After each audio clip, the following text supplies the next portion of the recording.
Theatre, film, TV and more. Suzy Wrong reviews it all on Joy Drive with Em and Warren. Suzy Wrong, welcome back. Hasn't it been an emotional time on our little Tuesday segment? It has been. The last 3 weeks we've been crying, and this week we're crying again, aren't we? Yeah, is that a deliberate strategy, Suzy? No, but, I do put a lot of effort into finding the right stuff for us to talk about, and fortunately I think this week was a really good one as well. And we are talking about First Day, which is streaming on ABC iView. Do you want to give us an overview, Suzy?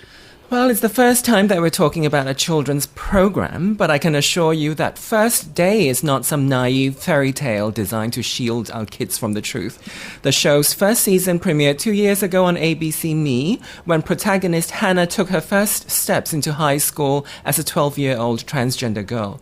After a hiatus last year, First Day now returns for season 2 on ABC iView, with Hannah slightly but also meaningfully older, navigating year 9 as a teenager, facing bullying and ostracism in a world that is still adjusting to accommodate people like her.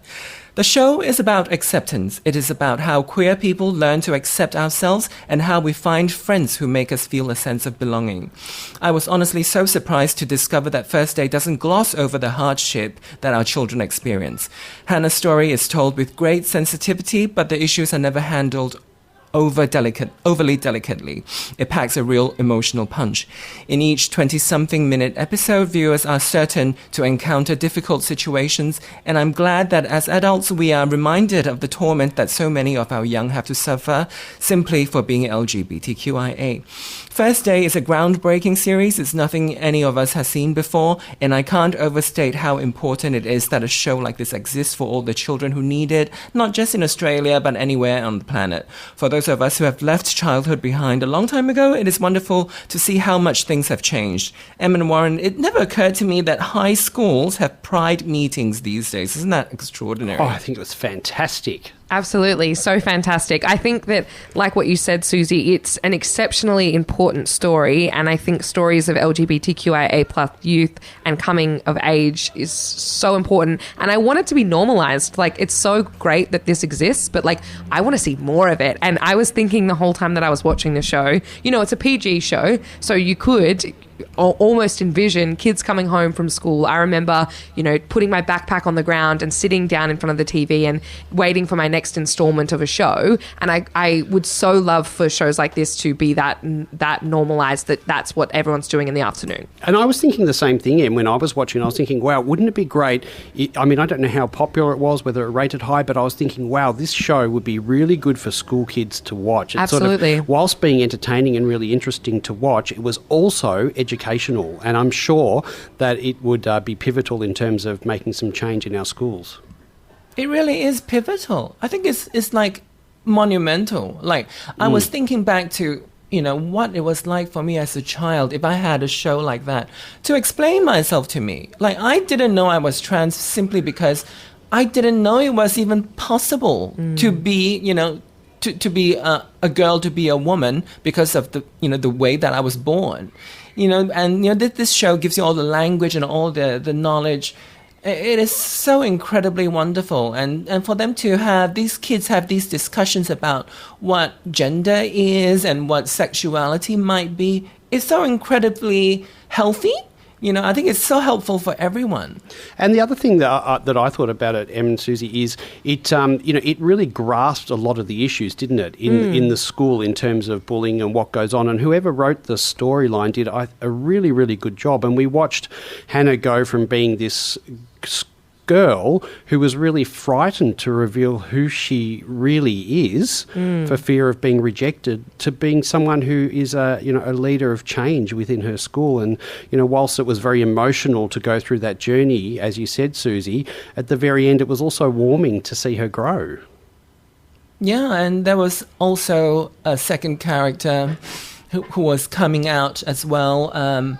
But, they were a lot more fearful than Hannah, and it was really good to see that, it's not always so easy, that not all of us have that kind of courage. Because she's the center of the show, it's understandable that she has to be strong for the story to work, for us to understand what's going on, for her to be able to be so articulate about her experience. But it was so great that they had, Josh, who we saw 2 years ago as Sarah, make that huge transition, but being really fearful. That was I thought, so genuine, and it sort of made the whole, explained the whole experience so much more, with so much more intricacy and sensitivity. I thought it's so wonderful. I also thought that it was interesting with Josh's storyline, because there were sort of things that, because obviously it wasn't necessarily wholly Josh's story, and Josh's story was happening alongside Hannah's, but I thought it was really interesting that they made choices that kind of like sort of showed, not told. I thought that happened a lot during the show. Like, for example,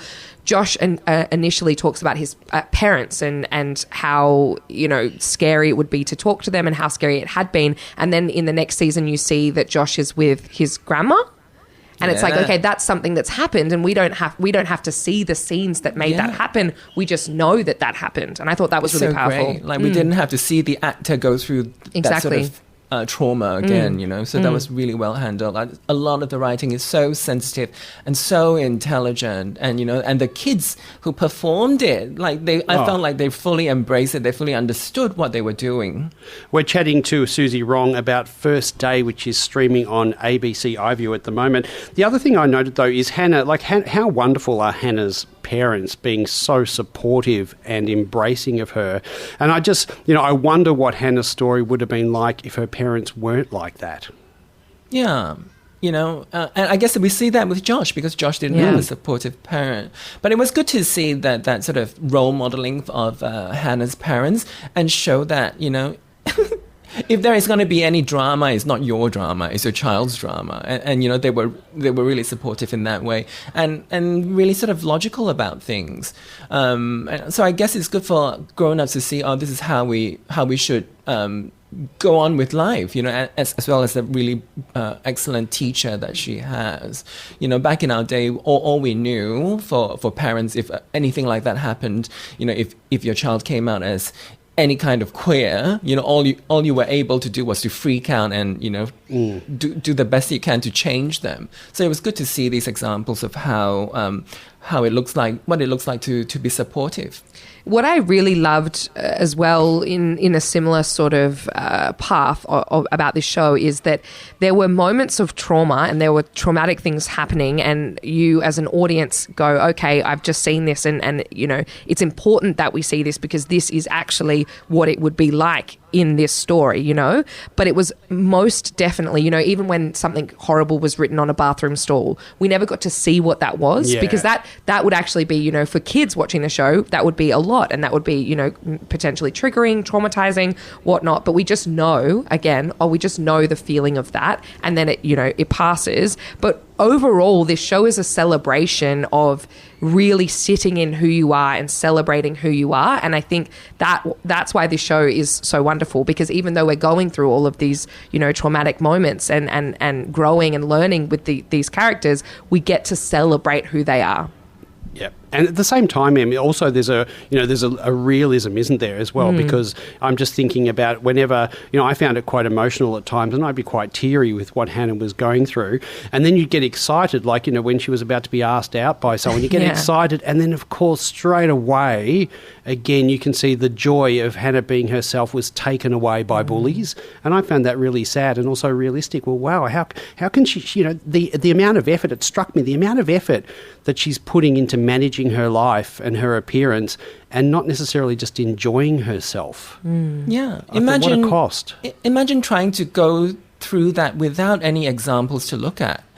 We see bits of her looking at some what looks like TikTok characters on her iPad, and that was how she sort of learned about her identity. And then now, we have it on quite a mainstream platform on iView for other queer children to watch. It is just so beneficial. I got teary, I think I got teary most when I saw how her girlfriends was really supportive. Yeah. Oh, yes. That friendship circle was so wonderful. Oh, how beautiful.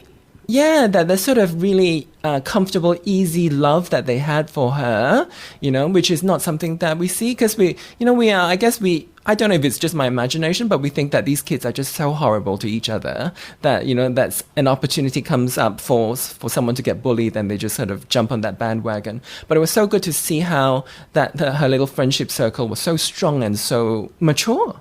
Absolutely. I also really loved that this is an Australian series and there was some, signs, some pride signs and equality signs up in the classroom when they had their pride meetings. And you could see that they were from -18, which is a legitimate place where young LGBTQIA plus people can go for support. And I loved that was featured. I love that there was just so many LGBTQ kids in the school walking around, some with rainbow flags pinned to their bags. It's just a completely different world from the one that I knew as a teenager going to school. That was just only about danger and only about fear and threat. So this was great to see, how far the culture has moved, and it requires cultural things, storytelling like this one to sort of help move things forward. And I just can't believe how great this show is and how it's available, made for children in mind. And I think it's so wonderful. I have so much gratitude for the filmmakers. And the other thing is you can see too is that the kids have, I mean, I think there was something happened at a basketball court and someone said something wrong. They've got the same learnings that everyone really in the community has to learn, isn't it? About trans issues, about, whatever issues it is. They're learning and they're wanting to learn, and they make some silly gaffes sometimes. They slip up. But you can tell that they genuinely are learning on what is the appropriate thing to say and how to behave. Yeah, it's good that the show sort of is quite honest with all that stuff. Like, we don't feel like it was mollycoddling anyone, really. Yeah, it was really honest, and you could see how some really, things are said or things that are done that didn't come from a mean place, but could result in something that's very hurtful. And I think that's important for us to see and for people to understand that, there just needs to be more sensitivity and there just needs to be more education around these issues. Suzy, it's interesting because as I was watching it when you were just describing the bullying that goes on in the schoolyard, and things are different to when we were at school, and there was no rainbow flags or pride groups or anything like that. But still, the general gist of bullying still exists, doesn't it, in the schoolyard? Like, there's the group of girls that were bullying her, and then there's the pressure of guys and all this sort of thing as well going on. So there is that commonality. It's just they have a lot of more support and acceptance than what we had when we were kids. Yeah. Bullying is a thing that I think we kind of think of as a bit like human nature. It's a bit like how our societies are structured. But I figured if you can learn from a young age to be really sort of aware of these dynamics happening, because I think when these things happen you don't really know it when you're in the middle of it. I think it's really good that if we can train our kids to notice it when it happens and then change our behavior, because that behavior can be changed. It's just that we don't really know, like when we get caught up in those horrible dynamics. And hopefully we can move forward in terms of bullying, because obviously there's a lot more attention to it now. I think that in itself is why shows like this are so important. When Suzy and Warren, you grew up, it was so different. And Warren and I were actually just saying, there's all of these programs and initiatives that are happening right now that are really all about supporting young people and making sure that they have the right tools to navigate some difficult things. And I think that without the generations that came before us, this wouldn't be a thing. So, we need to keep stepping in the right direction and keep creating content like this, because it will be with, we just need to see it more. It needs to be, shown more. And this is a fantastic example of something that could really, really aid in helping, not only people come out and really embrace the skin they're in, but also help the people around them to understand how to navigate that properly as well. We are talking about First Day, which is streaming on ABC iView. Suzy, unfortunately, we've run out of time. What is our homework for next week? Next week, we get into some stand-up comedy. So no more tears. Okay, no more tears. Except Oh. in Gerard Carmichael's Rothaniel, now streaming on Binge, American comedian Gerard Carmichael is seated throughout the special and is in fact more melancholic than funny. It's a culturally significant moment in which we watch an African-American man coming out as gay in real time. So it's on Binge, and it's called Called Rothaniel. Rothaniel. And the comedian's name is Gerard Carmichael. You know, he hosted last week's Saturday Night Live, or 2 weeks ago Saturday Night Live, because he's just done such a significant special on TV. So we'll be talking about that next week. And I'll see you next Fantastic, Tuesday. Suzy. Can you send down another box of tissues? I think you'll need, you might need a couple of sheets of Kleenex with this. Thanks, Suzy. Thanks, Suzy.